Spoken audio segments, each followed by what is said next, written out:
You are listening to the Profoundly Posh podcast, Word on Our Street, with Jenny Berry and Carl Royal.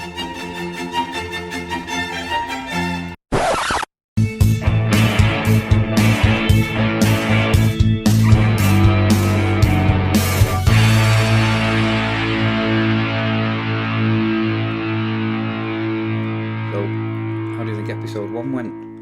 I think it went pretty damn good myself. Do you? People listened and everything, you know that. I do like to blow my own trumpet because no one else will. We're on, you know. I know. You tell me this every week and I see you press the button. I know we are. So we came back for episode 2. So for the people who didn't listen to episode 1, and hopefully they'll go back and listen after listening to this, what's it all about? What is Word on Our Street? What is it? It's basically Are you asking me? a message to everyone to get involved with the arts. Let's remove the snootiness and let's just make it more accessible to everyone. Yeah, do you know what? You told me something the other day. You said after one of our taster episodes, somebody went out and bought one of the books we talked about, Lord of the Flies, wasn't it? And to me, that's a win. It's like just straight away that's a win. It's somebody making somebody go and do something they wouldn't have done, and hopefully enjoying it. Oh, absolutely. And she listens to a lot of podcasters too. And what she said was, and I don't think she was blowing smoke, but you never know. No, she said to me, look, it was done in such a casual way and no snootiness.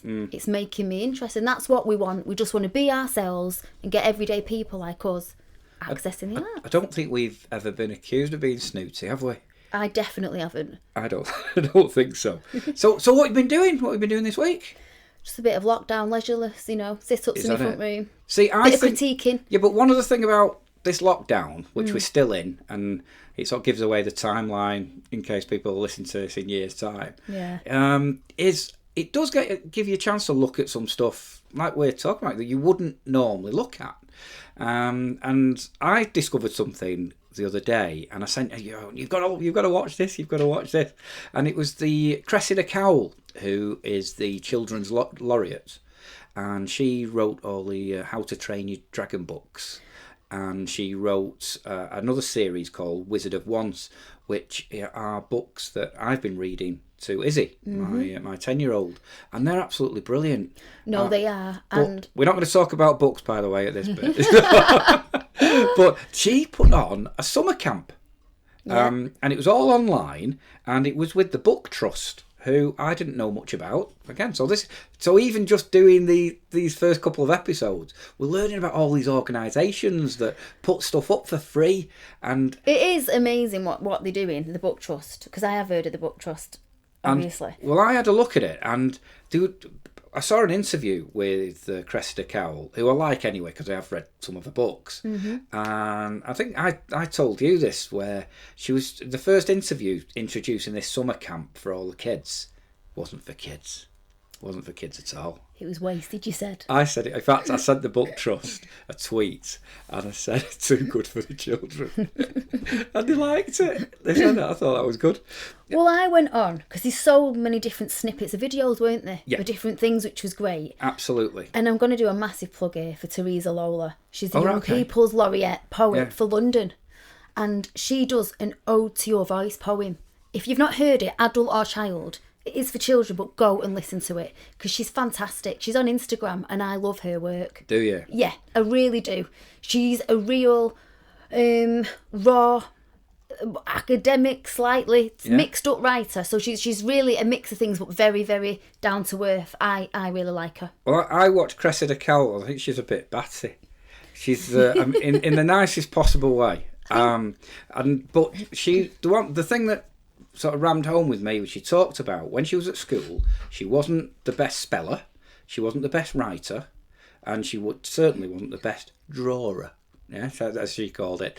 And she said a teacher, she was worried that because even as a kid she said she wanted to be a writer, but she thought because she didn't have good handwriting she couldn't be a writer, and you have to sort of remind yourself that she was only 9. And that was her line. But she said she had this notebook that the teacher gave her, and the teacher said, do you know what? Anything you write in this book or draw in this book, we won't mark it. So it doesn't matter if you spell it wrong. It doesn't matter what it looks like. Just write stuff down. And if you want to draw little pictures, draw little pictures.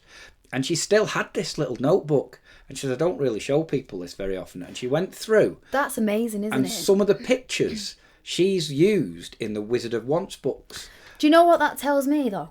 That the pressure was off. And she allowed herself to be as creative and a true artist come out, because at school there is a difference, isn't there, between academia and using creative writing. And I think so. That proves, well, she doesn't need to prove herself, does she? She's smashed it. Well, wouldn't it? I don't know if that happens at school now. Like giving a kid a book where they say, "Look, just put all your thoughts and your feelings in that book. That no one's going to mark it, no one's going to judge you on it, no one's. You know what I mean?" So, say that, Rowdy. If you give a kid a book and say, put all your feelings in that book, might get a bit dark. You might get expelled. That's the kind of thing I do when I go in proofs and stuff. I don't think it's done because the curriculum's so jammed now. Yeah. There's not enough room for the creativity. So that was very inspiring to know that. But the reason I'm mentioning it is I think I'm trying to point people in the direction of this stuff that's on YouTube now. They're not going to take it down for a while. Mm-hmm. And it's like day 1 was all about imagination. Day 2 was all about, and we did some of these, to be honest, was all about drawings in books, illustrations. Yeah. And then day 3, this is the one for you. Day 3 was your day, really. It was. Was the day of poetry. My day. Yeah. I wish. So it was, but one day, you never know, you might be on there. And I listened to some of the children's poets, and they've got so much enthusiasm. Yeah. And it's like, but they are all, like I said, batty's probably a good word. They're all a little bit wacky. Poets are. Because you see things from a different point of view, but a child's poet, you're even more the metaphorical language they use, and you're getting into that child's mind, which I think when we grow into an adult, we lose it a bit. And they help us maintain it. I would say, basically all you do is go on the Book Trust either website or Book Trust account on YouTube, and they're all there, and there's different ones, different authors, different illustrators, different poets, and it's going right the way through till Friday. It's a 5-day thing, and the knowledge that's on there, it's like courses that you would pay for. And that's what I meant by it's too good. If you were interested in that and you were interested in becoming an author or having a go at doing some kids' poetry, it's absolute gold dust. It's rich, isn't it? Rich as in not in money, but in the art that's on there. Yeah. We are so lucky to have access to it, and we're loving it. But do listen to Ode to Your Voice by Teresa Lola. I want to hear people's feedback on it, don't you, Carl? See if they've gone on and let us know. I want people's feedback on everything that we do. Absolutely. Get in touch. I really do. I think that's important. So... Do you know what? So talking about poetry, in the last episode, obviously that's all to do mainly with the kids that we've just talked about there. But if the first episode covered what I do for a living, because we spoke to Nicola and all about the magic and stuff like that. She was fab guest, weren't she? I thought of course, she's brilliant. And then I think it's important that people get to know you a little bit more, and we touched on the prison poetry thing. So I'd love you to tell me more about that. And I know you've touched on it with me before, and I go into prisons and I do poetry. But what does that mean? What's that all about? How did it start? And well, I've written since being a child, and also I was very angry as a young girl, and I channeled a lot of my anger through my poetry for lots of different. Can't imagine reasons. You angry. I was a bit of a firecracker. Basically, I wanted to go in prisons. I volunteered. I went in Forest Bank, and then I entered a social enterprise competition. This was amongst doing a degree in armour performing, and I won it. I won it. I won £10,000 to set up a social enterprise. Right. In 2015 with the Manchester Business School. And from then on, I got in further funding and went across North West prisons and schools to run poetry workshops to help people express themselves. Okay. Healthfully. And it really took off, and it kind of worked. I've got social impact reports and all that. But due to funding, I had to slow it down a little bit. But what I've done is I've challenged you, haven't I, Carl? Well, you have, really. I'm so glad you've not forgot, because I was going to remind you. So, you used to get if we stick to the prison thing rather than the schools thing. Yeah, well, it's the same thing. So in the prisons, I took poetry in. I used it as a vehicle to help inmates express how they feel healthily. Yeah. So when I first went in, obviously I had challenges at getting rid of the stigma, because like the arts, it's like, oh, that's a bit posh, it's a bit snobby. Well, no, have you seen and heard me? So I'd just get them talking and relaying the feelings just through conversations and help them sculpt a poem. Often came out in rap, sometimes song lyrics. It was purely used as a vehicle. And I, from that, got an anthology made, and a book will be coming out soon, but I have lots of prisoners' poems. Do and you? I have their permission to use them, because people are very Some of them strict quite about that. dark, because I mean, if people are in prison Yeah. and you're locked up, Some are I'm dark, guessing... some are dark, some are absolutely hilarious, and a lot of it, the crux of it is they are coming to terms with what they've done, and they're admitting that they're wrong. Right. So it does work. I'm not a counsellor, but it's a way of using the arts in a different way to come to terms with your own actions in a way. So I've brought one with me, because you've not seen any of them, have you? I haven't, and you did say you were going to make me read one out. Yeah. Which we're going to do, aren't we? I've not seen it. I've just put it on the screen a second ago. Now, this has no swearing, because our show is a family show, obviously, but I think it's quite a powerful one, because I asked them to come up with some... The title was Cell Secrets. Right. So lots of stories and tales come out from prisoners, as you say, dark, light, whatever. It's a very complex... And this was a male prisoner, wasn't it? This was a male prisoner, and I think you should read it, Carl. Do you want me to do that? Go on. Okay. This is Cell Secrets by Anon. Take it away. Shall we do that? I can fool most of the wing all of the time, but increasingly I'm beginning to find that I can't fool me none of the time. The door is shut, the cell is 12 by 8, and I feel crushed by the weight of the things I've done, the choices I have taken, the life I've lived, the love I have forsaken. One of the secrets about my cell is how alone, vulnerable and scared I feel, all by myself. There's no audience to play up to, just me, myself and I. It's not big or clever to wipe tears from my eye, so I stifle the sob, choke back the pain. It will be soon 7:15 again. The door will be open again. The game's afoot, start anew. But we know different, me and you. That's the secret of my cell, my 12 by 8. Isn't its length, it's its weight. You read that really well without seeing it before. You can read me. Oh, well done. We'll try counting next week. Do you know that was a one take car, that. I would. But how powerful was that? Well, it is. I mean, you were reading it and taking it in for the first time. Well, the one thing about that, and what's interesting sometimes, I think it has a bigger effect when you've not seen it. Right, yeah. Well, that's why we did this. But the guy that, obviously, I'm not mentioning names, prisons, and I was given permission for quite a few. You'll hear them a lot. Mike Sweeney read that out on BBC Manchester. Did he? When I won the competition, they interviewed me and he read that one out. And he said the same as you, that it was powerful. And so he's talking, he kind of admits his feelings, and it makes it easier for these people who don't often use the emotions to express themselves to kind of relay it. But and that was the whole there's point. also within that, there's a realisation. It's like because it's like somebody else's thoughts. So as you read that, having not read it before, you can feel the realisation that actually I'm in here because of my things I've done. It's nobody else's fault. And he was a class clown, to be honest. And he admits there's no audience to play up to. And for me, that's one of the main barriers through all the prison work that I've come across, is the two masks that they wear. Because it's, you're in a male, and I've worked with females, but you're in a male wing, and none of them can be the self at all. And my aim of it was to create the ones that had kind of an aura in the classroom, that we're all humans, we're not prisoners for this 2 hours. And hopefully, with the feedback I've got, that I managed to do that.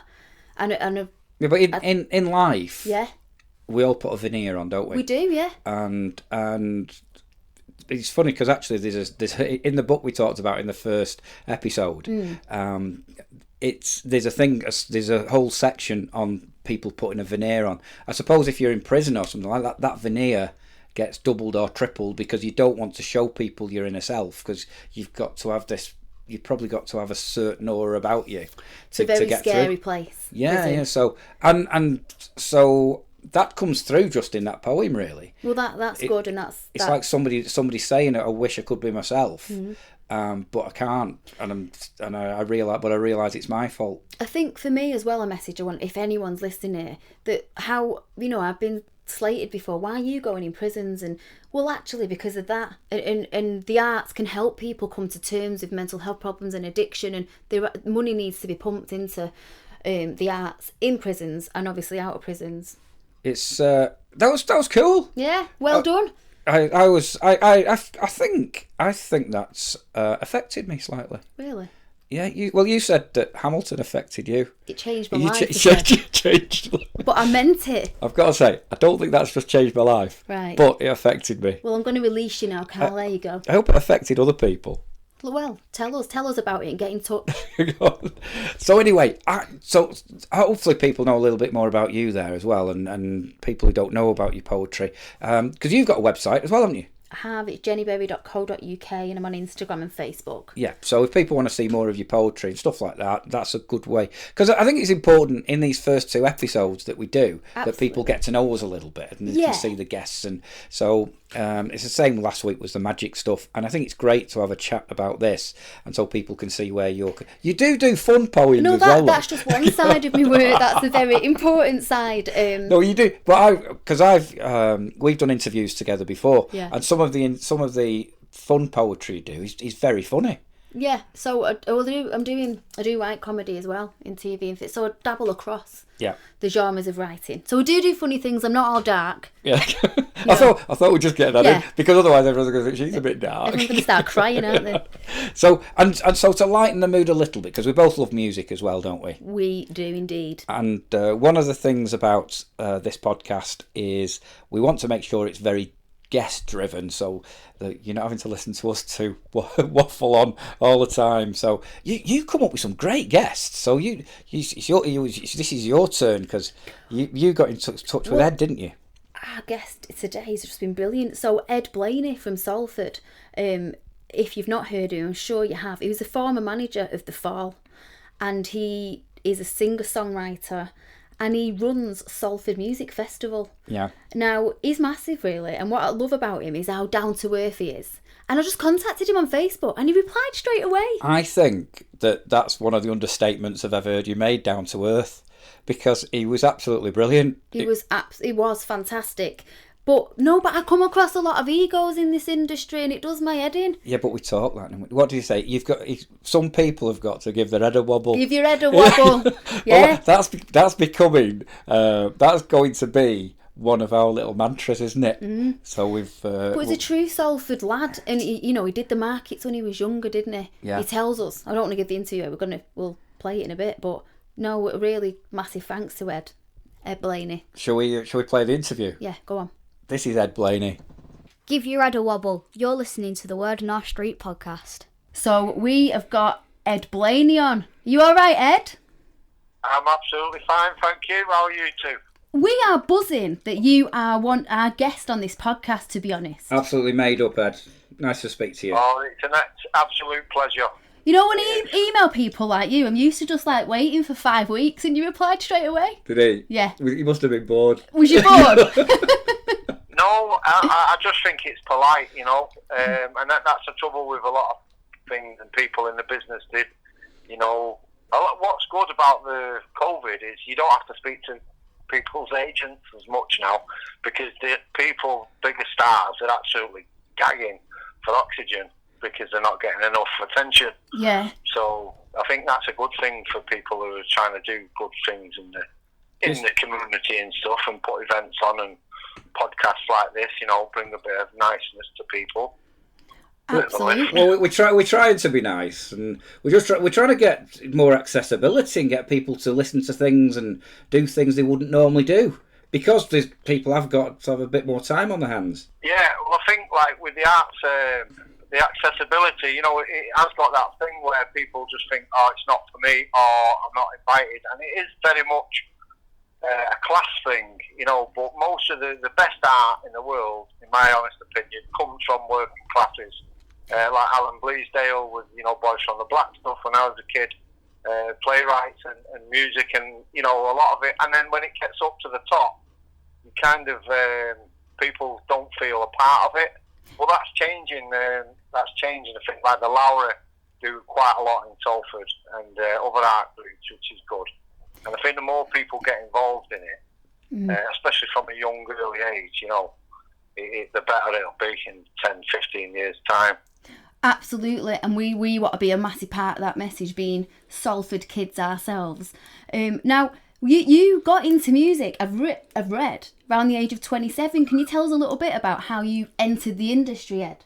Well, like many kids in Salford, your apprentice was having a criminal record. I mean, it was. And there was only a few youth clubs and stuff. And when I think back, drama in school was like really limited. But I remember when I was about 13, there was a little gig in the school hall, and I thought I'd love to do that. But I always wanted music. My mum used to sit me down in front of the telly when I was a kid, Top of the Pops and that, at age 4, my first memories. And I always wanted to do it, but I never had the guts. I remember at 16 thinking, I want to do it, but I just didn't. And then all of a sudden, I just found the confidence, and I was on a better path, really. And it kind of pulled me away from that life. A lot of my friends, they went down the wrong road, and I chose music, and it saved my life in a lot of ways, and certainly my kids as well. That's really powerful, that. Would you say, being from Salford, like, it's a bit of a mindset in us that, art's not for you, when we're being brought up? Yeah, especially when I was younger, it was like, you're soft if you do art, it's like, what you're on about, get a tattoo or something, that's art, have a tattoo. Have an homemade tattoo in the ginnel, and you paid them like 10 for 6 or something, a bit of Indian ink. That was considered the only art as I was a kid, I think, Yeah. And when you started in the music, were you writing your own stuff, and were you in bands? Yeah. And... I started writing in Amsterdam. I just had like one of the moments, and we've all had an Amsterdam moment, Ed. I thought you were going to say something else. I'm in Amsterdam, and I've just had one of those moments. Yeah, it's a turning point in my life, and I bought a notepad, and I was renting a garage, living in like a garage, but it was done up smart, and big houses in Amsterdam. I was in like the garage basement, and I think the neighbours were sick of me, because the first song I ever wrote, and I was singing it for like 12 hours on the trot, and I've still got the notepad, and that's when I first started, and I thought, I've got this, and I'm good at writing poems and stuff, and I'm good with words. No. Yeah, that was it. Once I started, and I was writing about pain and stuff like that, and then other stuff, happy stuff, and that, and then I really, big fan of Neil Diamond, big fan of Bob Dylan. Oh, well, Bob Dylan's a legend. It really gave me something to do. I thought, this is it. This is what I want to do. So what's really interesting to me, what you just said there. So one of the other features we've got on today is about something that the Children's Laureate's doing, Cressida Cowell. And I saw an interview with her the other day, and she was talking about her very first notebook. And it's as if that stays with people, and she's still using stuff out of that notebook that she had at school to do some of the writing that she does now with some of the diagrams and everything. So for you to say that, it's quite an interesting thing that what you do when you start to get in a certain mindset, it stays with you for a long time, doesn't it, that first stuff? It does, and it's packed with stuff, and, depending on what mood you're in when you're writing, like, you can't just write a happy song unless you're feeling happy, and then if you're having a painful experience, that goes. I mean, when you look back at it in a different mindset, it's incredible. The feeling and the passion and that you put into it is great. And like that woman you mentioned there, I often revert back to stuff, and I think, wow. And then I think, am I cheating because I'm not writing it now? But you can't force writing. You either write or you don't. No, I'm with you. You can't. It's when that creative window opens, you've got to jump on it, haven't you? Yeah. I mean, I wrote like a lot of people on cig packets and beer mats and anything scrambled for a piece of paper, and you've just got to get that initial idea down, and then the rest is history. Then when it comes to writing. So tell us about The Fall. You're the former manager of The Fall. Yeah, well, it's a bit good, isn't it? My first ever gig was was playing at a fall album launch party at the Roadhouse in Manchester. One of my mates gave Marky Smith a cassette, and then I got a phone call, and it was the first gig I'd ever done, and I didn't know how to dress on the stage. So I'm a size 8, and I could only borrow these brogues off my mate, and they were like size 11. I just wanted to look smart, you know. You had clown shoes on. I didn't quite have the image down to a T, but I remember I was like moving about on stage, but the shoes wasn't. You know what I mean? The shoes stayed still, and I was like moving about in these shoes. And we did the gig, and it was great. There was like 30, 40 people, a private party.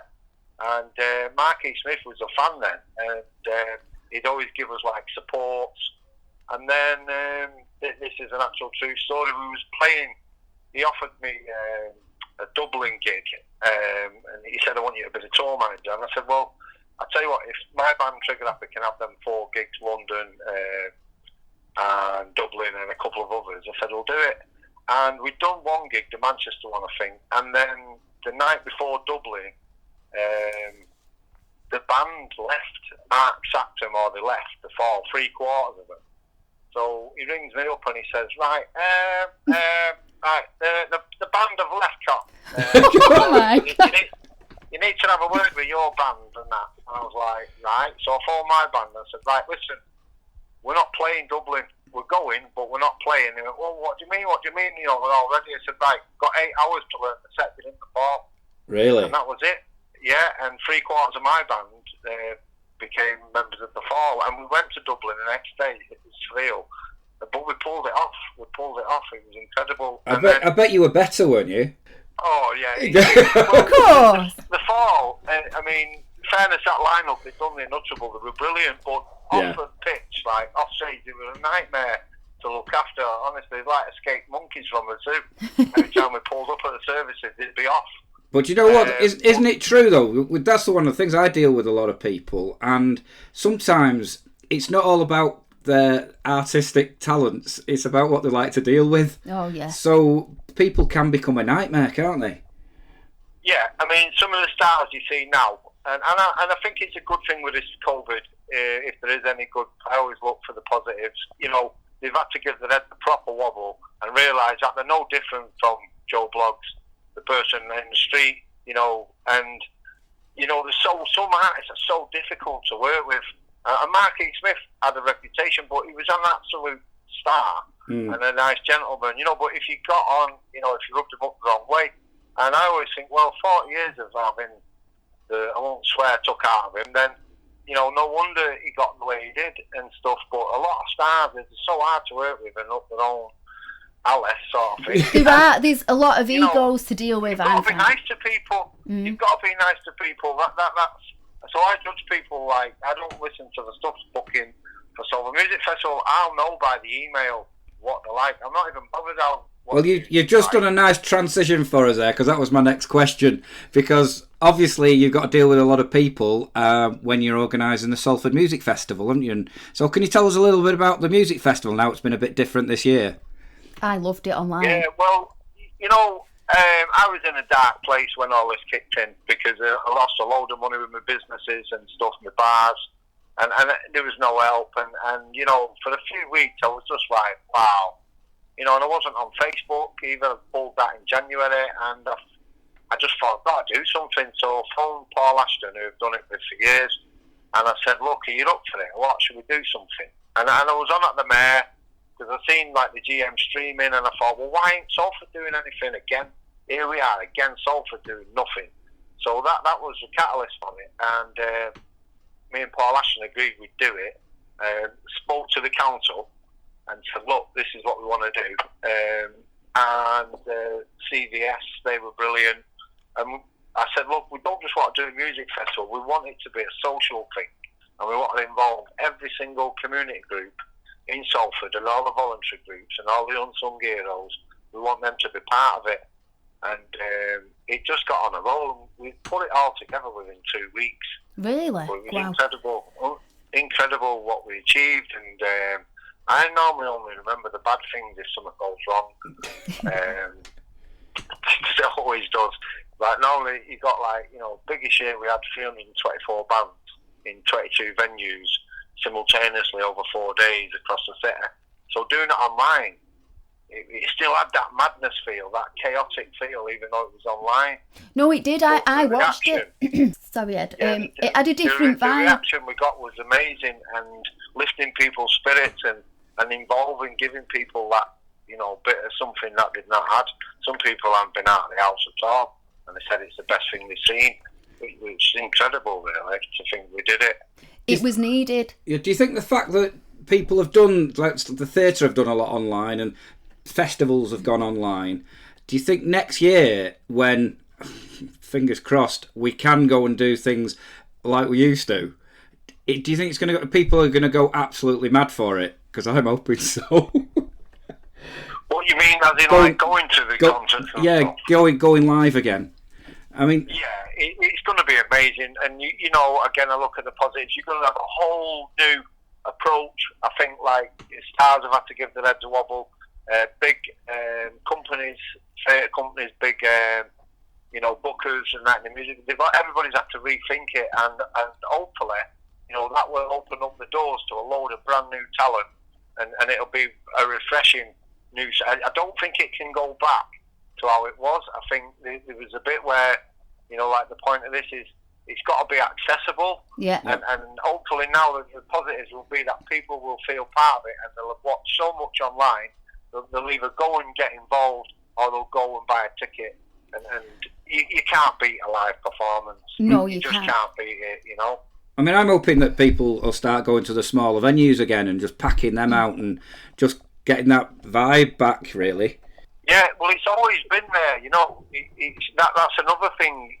Over the years, it's got like the same company. One pretty much company owns all the festivals. 95% of the festivals in the UK, music festivals, are owned by one company. So you have one booker, and they book all the same acts, and it's the same old stuff.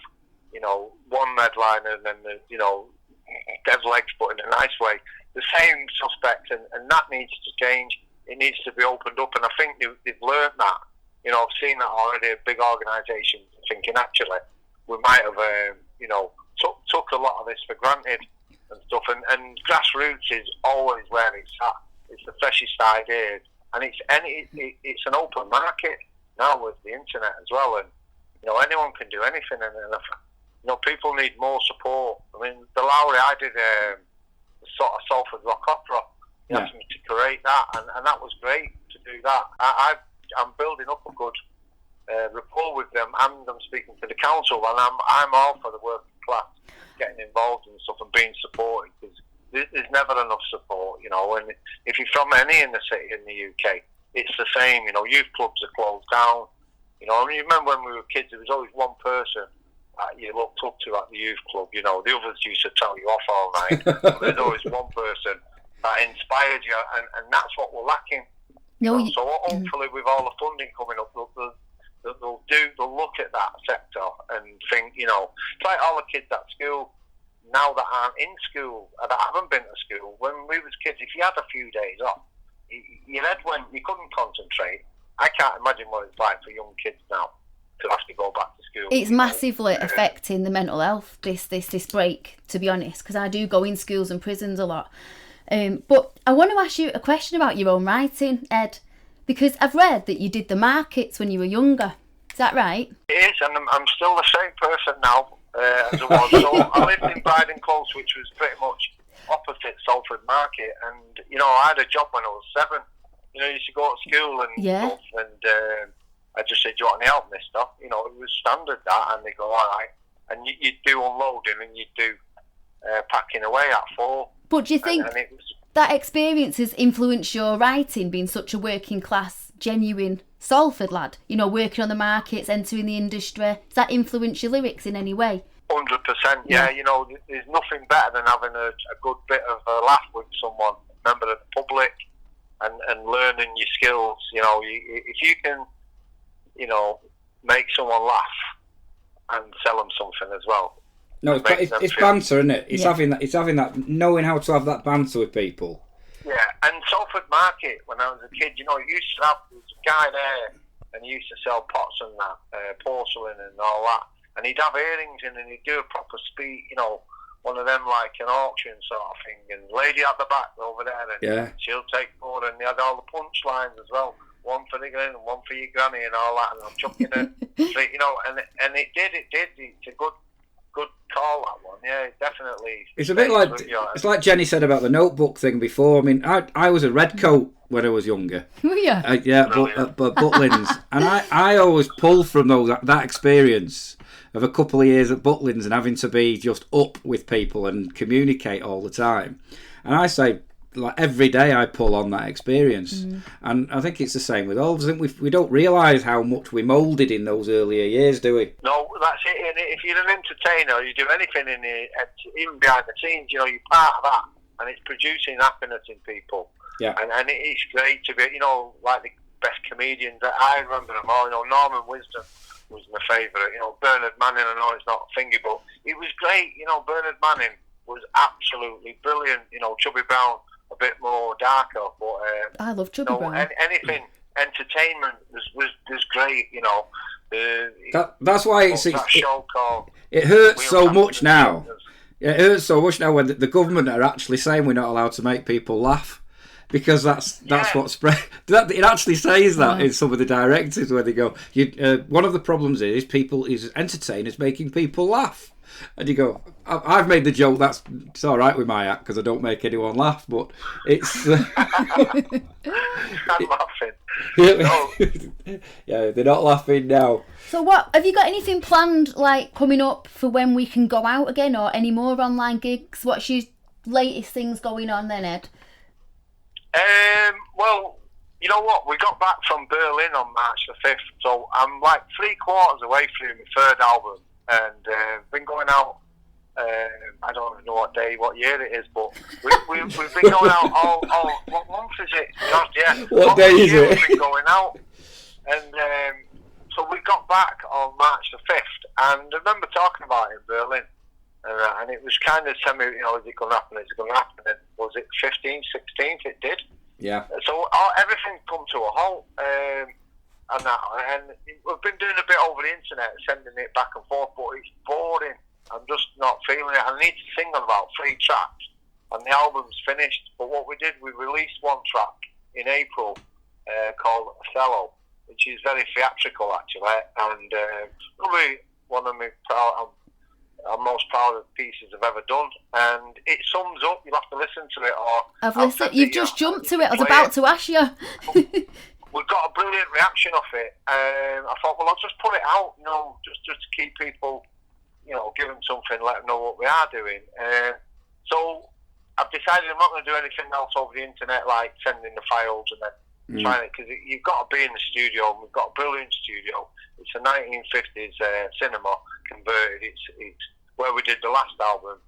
So I'm just thinking, right, okay, I've got that in my sights. And then gigs now, we're on, you know, these, I'm not a big fan of these that have been announced where it's like, you know, 12 of you and you get a space and you can drive in. And I just can't see that working or being enjoyable. I am so glad you just said that.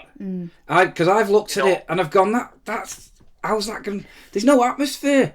In a space where you could probably have 10,000 people, you could probably have about 500. Yeah, dead balloon. Yeah, I'd want them to pay me to go. You know what I mean? Paying them. No, because it's almost like them trials you can do online and get paid for it. Because it's like, how's that going to work? You know, you can't help but, all right, you know, and communicate with people. You can't just sit there. You're probably bored of this 6 people bubble anyway by now. Yeah, it's just a big call for... The last thing we want to go out with is them again, isn't it? You know, you're sick of seeing them. Down for 3 months. It's a call for depression, that, isn't it? I'm willing to wait and sit it out and just wait till it's ready, and it's getting there. I think you can do like private events now, up to 30 people, and that'll soon be 60. And I'm going to be doing some events with a mobile bar, and we'll be putting a little stage out, some lovely food, and it'll just be low-key, awesome people events, and people will have a great time, and it'll be a great crowd, and I think we'll just build it up from there. It's got to come from the bottom rather than jumping in at these, you know. I mean, I've seen some of them, and I'm thinking, you're having a laugh. It's like, it's ridiculous. Nobody's going to buy into that, but unfortunately, people probably will. Yeah. And on a negative on that, I think I know anyway, a lot of people, bands and that, they're getting offered peanuts, and there's other bands that are so desperate that they're going to say yeah, and then that just lowers it again. That's happening a lot with artists at the minute. It's hard because we need money, but people are desperate, aren't they? And good artists, they're being taken advantage of, that happens a lot. But at the moment, it's a joke. Yeah, you've got to, you know, I've got a bit of a reputation in a few ways. You're joking. I've never changed, you know what I mean? I've turned down some big people to work with because I've not, and I just stuck with my own stuff in the fall, and I'm glad I did. You know, I've got no regrets after like 20 odd years, no regrets at all. You've got to have integrity, and you've got to have consistency, because if you don't believe in yourself and you don't have that, then nobody else will. And unfortunately, everybody thinks to the producer now because they can download an app. You know, you've either got it or you haven't. But you've got to stick at. So I'm not a big fan of unions. I get it and that, but you've got to be your own union. And you know, especially now, because some of these promoters, they don't care. You know what I mean? They don't care. And for me, an event, when I do events, it's got to be great for the band, for the artists, for the people. The prices have got to be right for the beer, so you feel like, you know what, that was great. It didn't cost me a fortune. And that is why we're absolutely so glad you're on here, because of your mindset. So thank you so much. One quick last thing, Ed. Have you got a message to put out there, to kind of give out, to engage people in the arts? One last message from yourself. Yeah, I'd say ignore everything you've been taught in school, in the sense of that. You know, there's no set way. There's no book you can buy, no program you can download. Follow your instincts, and if you love doing something and you believe in that project, then you do that, and eventually someone will let you have a stage to show it. That is on a platform. Awesome. Brilliant. And can we look forward to another Salford Music Festival next year? Yeah, you can. We might actually do something else at the end of August as well. Oh, that's good. Something small, but just as a big thank you, because, you know, people need it, and we're all about putting on the event, but it's never been about money. Yeah, we'll be on it like a car bonnet. We will be, as we say. So thank you so much for coming on today. It's a brand new podcast, this, and we're trying to get a message out there, and you've really helped us with that today. Thanks a lot. Cheers, Ed. So much. It's great what you're doing, and best of luck with it. I'm sure it's going to be massive. And 6 Music, give your head a wobble. The new kids are in town. That's been the highlight for me today. The new phrase, give your head a wobble. You might use that as a jingle. Yeah. You can do. Oh, thank you. Cheers so much, Ed. Give your head a wobble. You're listening to the Word on Our Street podcast. How good was that? That was brilliant. I love this already. I'll doubt to it. I love give your head a wobble. I know. It's true, isn't it? People do need to give their head a wobble. Yeah, he's ace. I think it was interesting that he said that people's outlook on different things is changing as well, and a lot of the arts is taken up by big organisations, and I think some of the best art, like he said, and some of the best music he's done in basements of completely. I think if you've listened to that, you know you've been Blaneyed. Yeah, is that a phrase? Is that a new phrase? Completely. Everything he was saying, I agree with, and we're just so lucky to have him on. So that was ace. And I like The Fall as well. I know. It's good. Anyway, we've got something we disagree on. Most of the stuff we agree on. But I told you to watch a film this week, didn't I? And I said I found it hilarious. You told me to watch a film. I did. I said, watch this film. You're so funny. You sound like my dad then. Yeah, Eurovision. Utterly rubbish. No, it was. What are you doing? What are you going on about, Cat? Right, I want to know about this. Eurovision was rubbish. I can't swear, no. You nearly swore then, didn't you? I have to edit myself. You said you didn't watch it all. You said you fell asleep. But what does that tell you? You didn't stay till the end. I got more stimulation off of Fisherman Friends mint I was sucking at the time. I thought it was brilliant. Yeah, 2 out of 5 The Guardian give it. I'm high-fiving The Guardian today. Sorry, but I am. Yeah, but that says a lot, doesn't it? If the Guardian give it 2 out of 5, I wouldn't give it 5. I'd give it a happy 4. A happy 4? Yeah. Is that because you're drunk? Because you have to drink to watch it? I think I said that to you. Maybe it depends how much alcohol you've had. So for people who've not watched it, it's the top rated at the moment, the top rated film on Netflix. So does that mean people have got too much time on their hands, or is it because people keep telling people it's good? Well, you said something interesting before that your wife said, Cheryl, that it was a male film, a man's film. What did she say? But it is about Eurovision, which you wouldn't think. No. Because it's a campus Christmas, isn't it? Absolutely is. Now, I'll tell you what I did like, and this got slagged off a lot. Graham Norton was in it. Yeah, well, it made it authentic, didn't it, the fact he was there? But is it just because I love Graham Norton? Because I really do like Graham Norton. Yeah, but some people, I think, get a little bit carried away with authenticity. And it wasn't. It was just a Mickey take, but done with such affection. Yeah. They obviously loved Eurovision, but because I don't think the Americans get it, do they? Because obviously they're not in it.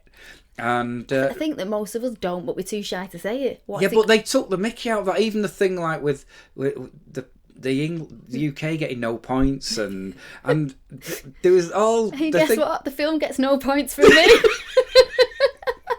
No, see, I'm not good. So I said to you, what about Ya Ya Ding Dong? Yeah. And you said, what are you talking about? So you didn't get into that. So when they were in the bar, and they said, and basically they want to play their Eurovision song, and all the people from Iceland, all the people in the bar, all they're bothered about is hearing this song, Ya Ya Ding Dong.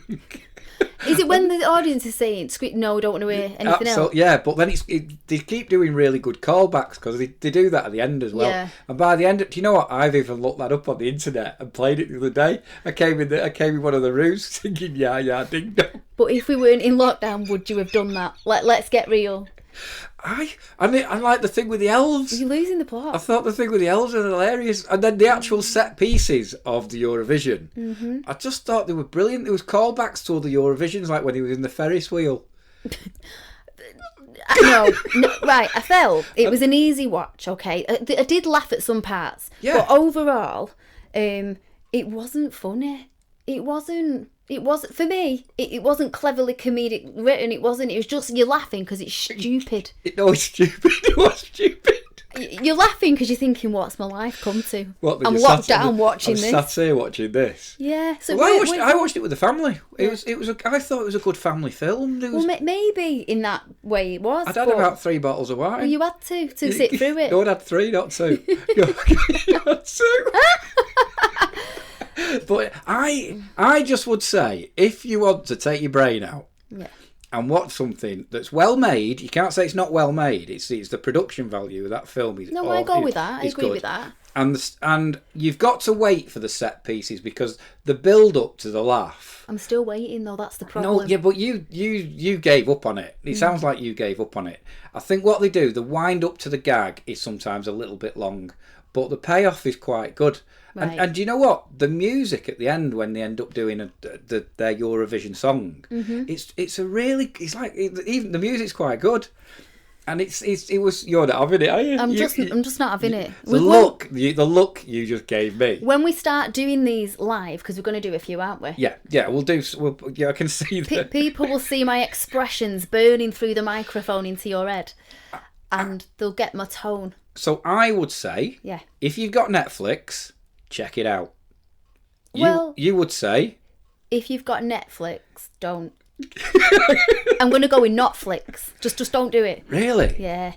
Look, actually, watch it and tell us what you think. Yeah, well, we've got to do that. Is it a male and a female thing? Is it that, maybe? Are you just dead immature and bored on lockdown, Carl? Do you know what? But also, a lot of the people in it are old Eurovision Song Contest sort of competitors. Yeah. So they obviously take it that it's taken in good spirit. It's not just a Mickey take of Eurovision. It's done with affection, and that's what I liked about it. No, I will agree with that. With that point, it was done with affection, but it just affected me in a really bad way. Do you think that's a good time to finish? Yeah. Shall we play out with some music? Yeah, let's get Blaney and give you a wobble. Okay, so this is Ed Blaney, Othello.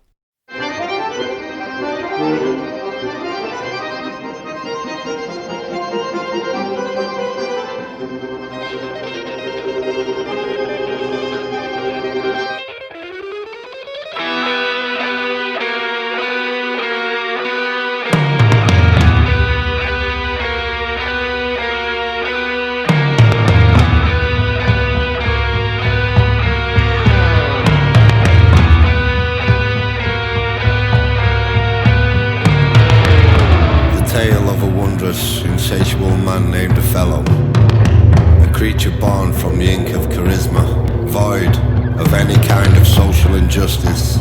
I'll embrace the sea with all its might, and sharpen my pencil and use it right. Born of stupidity, a senseless oversight, I wandered by the coastline, breathing in the salty air, oblivious of my surroundings. I counted the waves as they rolled in, thinking to myself, this is sublime. Moments captured, memories shaken, loyalties questioned. Another dark room was once again to be lit with the golden lights shining from the sun's reflection. The birds that flew, they flew with an understated elegance. At that point I knew the trouble was over. We are here, but we're not.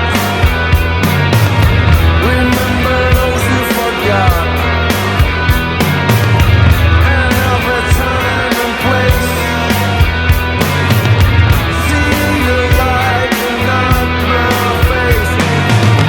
See the light and not my face. We are here, but we're not. Remember those who forgot.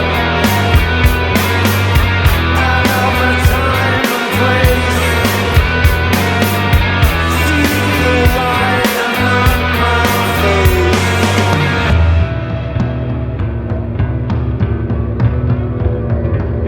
I remained silent for several hours as I tried to focus on my sense of freedom. All the while there was a feeling of comfort deep within. Our journey had begun. The road looked bleak, but the autumnal flowers were about to shine once again, to renew themselves for another season. The dark corridors began to fade and allowed the sunlight to break through. The nightmare was over. The chains were released. Much can be said, written, spoken and conveyed. Obstacles became opportunities. It was all within my grasp. The last drop of alcohol had evaporated. The glass was empty and ready to be refilled. A renewal was taking place. The garden was once again blooming. The fields once again became green. Home was emerging like a bright light on the hillside. My deepest thoughts began to subside.